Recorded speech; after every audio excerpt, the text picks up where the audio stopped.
novamente no meu canal Estudando História.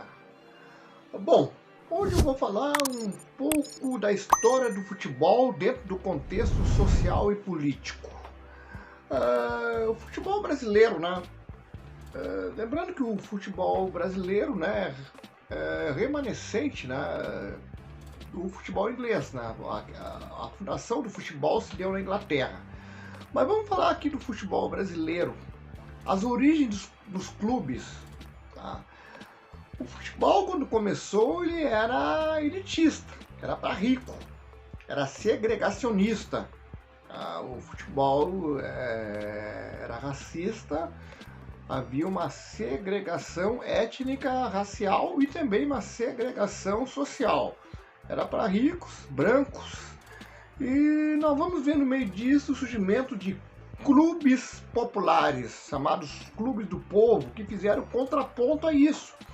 E que, né, criaram até suas próprias ligas, já que eram discriminados, né, pelas ligas que favoreciam os clubes, né, que eram os clubes destinados a pessoas ricas. E esses clubes não aceitavam, né? Quando surgiu ali clubes populares, até clubes também ligados à classe operária, houve toda uma discriminação, perseguição. Então vamos lá para esse primeiro momento aí, falando aí dos clubes populares, também dos clubes que eram segregacionistas. Futebol e os setores populares. Tá?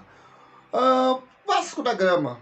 Com um time composto de negros e brancos, o Vasco conquistou o Campeonato de Futebol do Rio de Janeiro em 1923. Em 1907, o regulamento do campeonato proibia a inscrição de jogadores negros.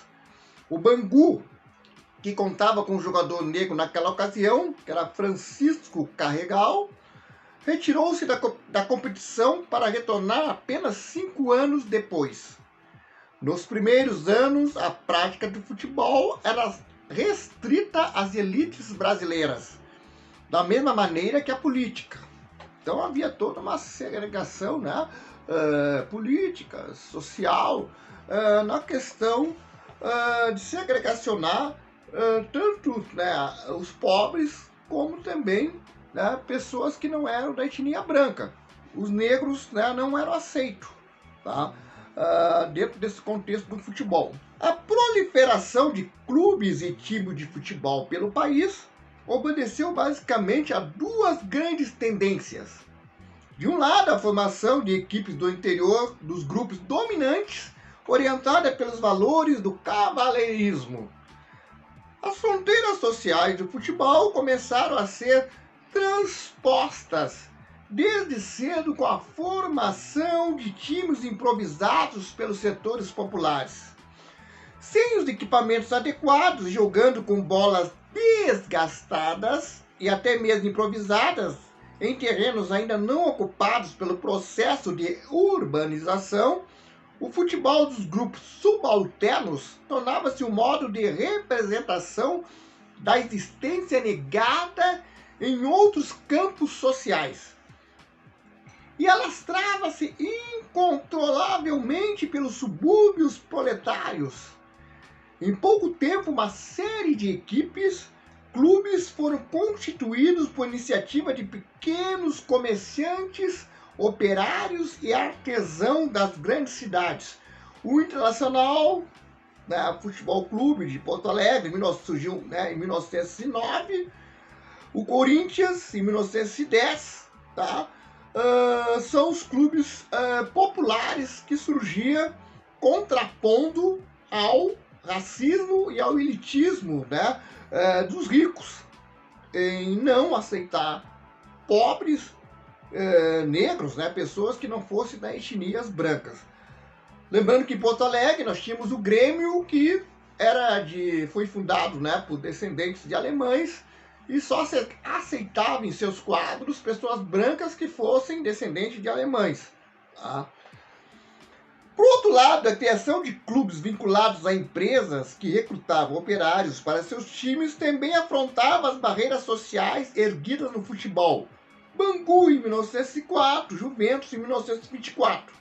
De certo modo, pode-se pensar que o futebol se tornou-se um dos primeiros e mais significativos exemplos de incorporação desses setores populares, numa sociedade caracterizada pela cidadania restritiva. Em 1914, o Fluminense contratou o atleta Carlos Alberto. Para disfarçar sua negritude, o jogador passou pó de arroz no rosto. Com o decorrer da partida, a maquiagem derreteu. A torcida adversária não perdoou. É pó de arroz! É pó de arroz! Na partida seguinte, a torcida do Fluminense tomou a iniciativa. Quando seu time entrou em campo, saudou com entusiasmo e com uma imensa nuvem de pó de arroz. O apelido acabou acompanhando o clube. Apelido que vem até hoje, né? E cada vez mais jogadores negros passaram a se apresentar nos principais gramados brasileiros sem precisar esconder a cor da sua pele. Aos poucos ia se rompendo essa barreira, né, do segregacionismo, do preconceito racial, onde jogadores negros, os seus talentos, né, com a bola, sendo os artistas da bola, iam quebrando esse tabu. Em 1950, a Copa do Mundo foi realizada no Brasil. O futebol já era uma paixão nacional e havia uma grande euforia entre os torcedores. Para a maioria, seríamos campeões. Afinal, nossa seleção jogava em casa com o apoio da torcida. Havia feito partidas maravilhosas, com goleadas históricas, 7-1 na Suécia, 6-1 na Espanha, e precisava apenas um empate no embate final contra o Uruguai. No dia 16 de julho, Maracanã, né, palavra de origem tupi, que significa pequena arara, construída especialmente para a Copa do Mundo, tá, recebeu cerca de 200 mil espectadores. Parecia um alçapão, né? Alçapão, tá?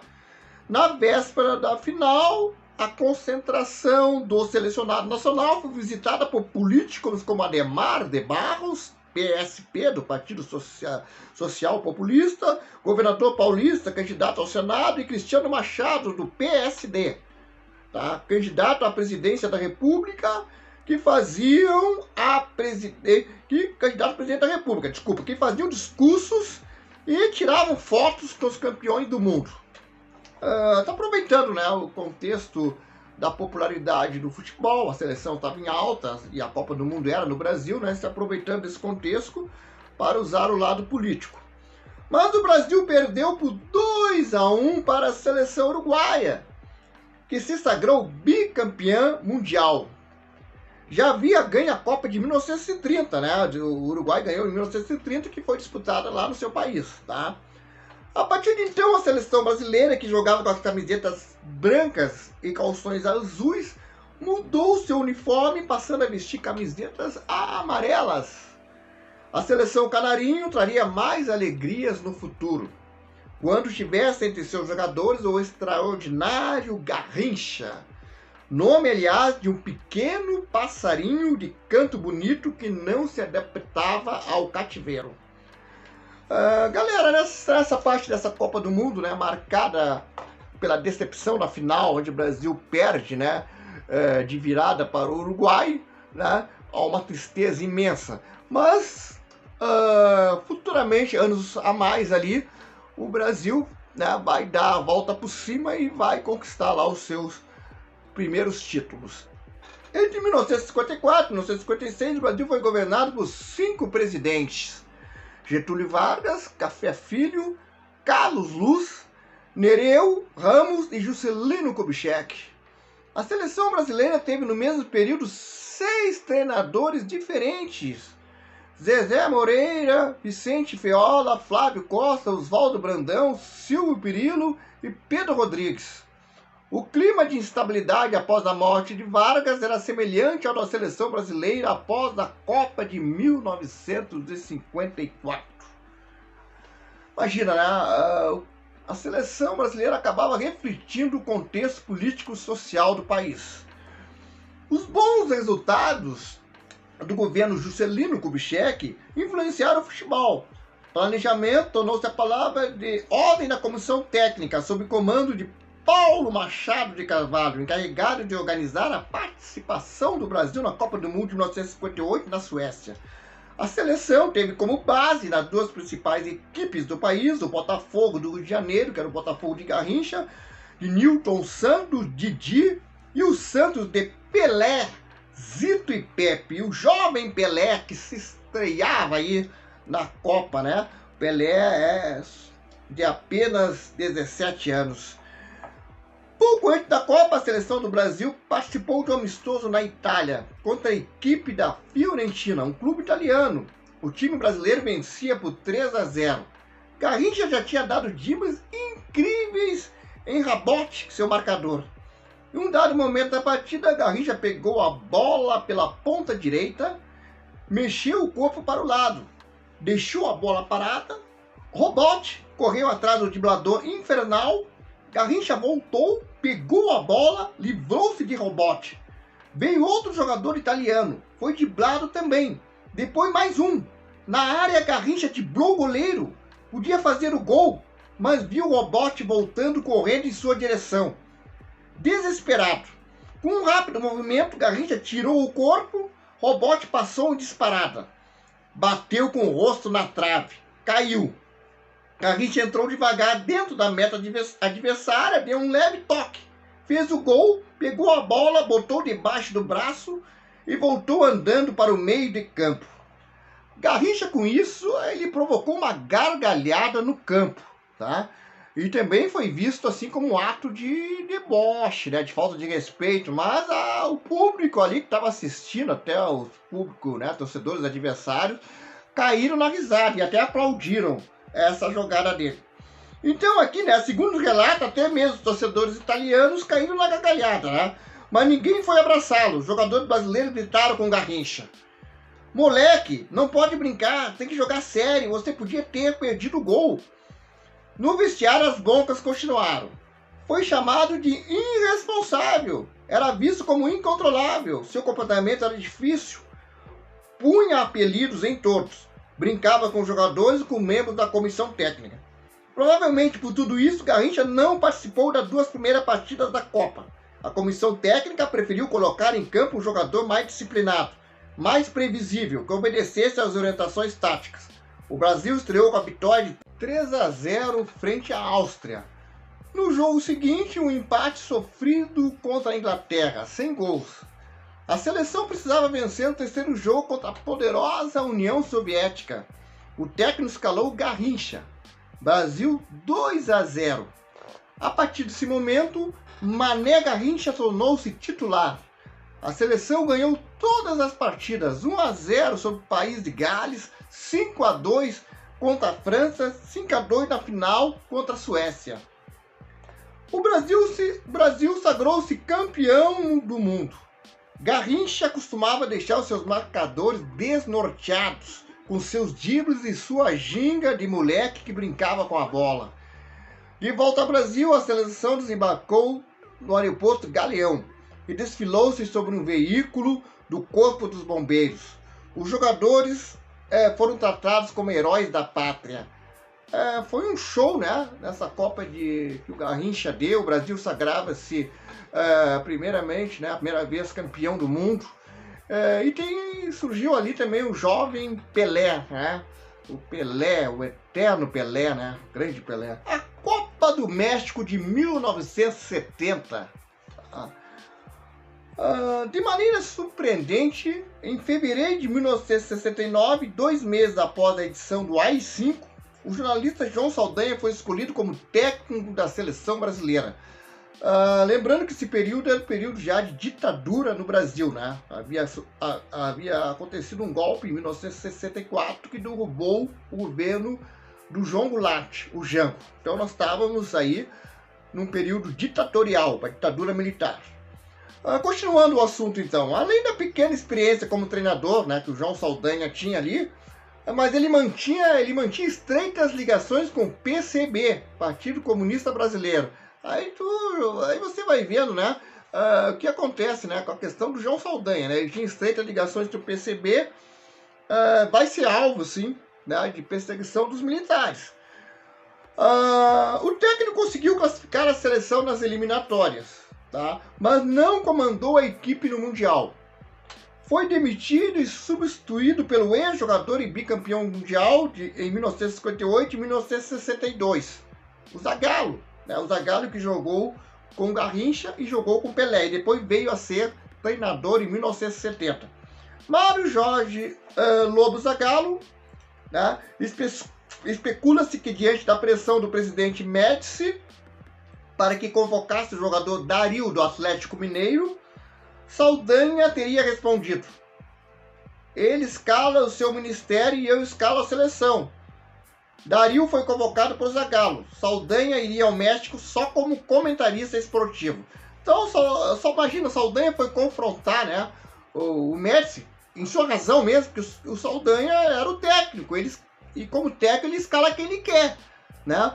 E o presidente deve cuidar dos seus ministérios. Mas como era uma ditadura, né, a palavra do ditador que vale mais, e então, infelizmente, né, acontece a demissão ali do Saldanha, e o Zagallo, né, vem a ser técnico da seleção.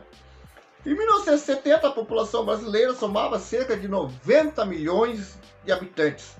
A seleção encantava na Copa do Mundo do México. A camisa 7, que havia sido de Garrincha, era vestida por Jairzinho, denominado o Furacão da Copa. Jairzinho fez gols em todas as partidas. Comandada por Pelé, a seleção realizou uma campanha sensacional. 4-1 contra a Tchecoslováquia, 3-2 contra a Romênia, 1-0 contra a Inglaterra, 4-2 contra o Peru, 3-1 contra o Uruguai. Na final contra a Itália, uma goleada, 4-1 na Itália. Brasil tricampeão do mundo. A taça Juliane Rimet era definitivamente nossa. Uma onda de otimismo e euforia tomou conta do Brasil. Além do sucesso dos gramados mexicanos, altas taxas de crescimento econômico faziam crer que o país se tornaria rico e desenvolvido. A Copa do Mundo de 1970 demarcou a história do futebol, seja pelo encanto da conquista definitiva da taça Jules Rimet, seja pelas jogadas e gols de Pelé, seja pelo ritmo de um futebol aclamado como arte, mas também porque a Copa do México foi transmitida ao vivo pela primeira vez como espetáculo mundial, fazendo que a partir de então gestos, dribles, comemorações, feições e expressões de jogadores passaram a ser gravados, reproduzidos e idolatrados em escala nunca vista. A propaganda embalou a seleção desde sua partida para o México. A marchinha para frente Brasil era tocada nas rádios, nos programas de televisão, nos desfiles militares e nas escolas brasileiras. A vitória da seleção seria apresentada como uma vitória da ditadura. O dia da chegada dos jogadores ao Brasil foi feriado nacional. O presidente Médici recebeu os atletas em Brasília, além do tradicional desfile dos jogadores em carro aberto, com a taça nas mãos pelas ruas. O governo patrocinou a exibição pública do troféu em diversas capitais do Brasil. Era a pátria de chuteiras e de boina militar. Foi um encanto, né? A Copa do México, as jogadas excelentes dos nossos jogadores. Pelé, né, era tratado como era um jogador visto até como um jogador extraterrestre, fenomenal com suas jogadas. Ele criou dribles, ele inventou, né, grandes dribles. Claro que tivemos o Garrincha, mas o Pelé era aquele jogador completo, né? Um jogador que dava bicicleta, que fazia coisas incríveis, chapeuzinho com a bola, fazia coisas assim inacreditáveis. O Pelé entrou para a história mesmo de um grande jogador, né? Pelé não está mais entre nós, mas, né, o seu nome Pelé é para sempre, é eterno. O que ele deixou, o seu legado que ele deixou para o futebol vai ficar para sempre. O seu exemplo como um excelente jogador que foi, né, o grande Pelé. Nessa Copa aí, né, a ditadura militar, o Brasil estava sob um regime militar, né, e o presidente era o Médici. Ele tirou muito proveito dessa vitória do Brasil, né, criou uma esfera de otimismo no Brasil, aproveitou o futebol, né, um momento excelente, aquela seleção estava vivendo ali com aquele campeão, sendo campeão do mundo, e tirou proveito político, né, o Médici ali. Mas infelizmente depois, né, o Brasil, né, volta depois a ter uma inflação muito alta, o Brasil começa, né, a entrar numa grande crise econômica. Mas é isso aí, galera, tá? Eu espero aí que vocês tenham gostado aí do meu vídeo aula aí, tá? E então, deixe seu like e se inscrevam aí no meu canal.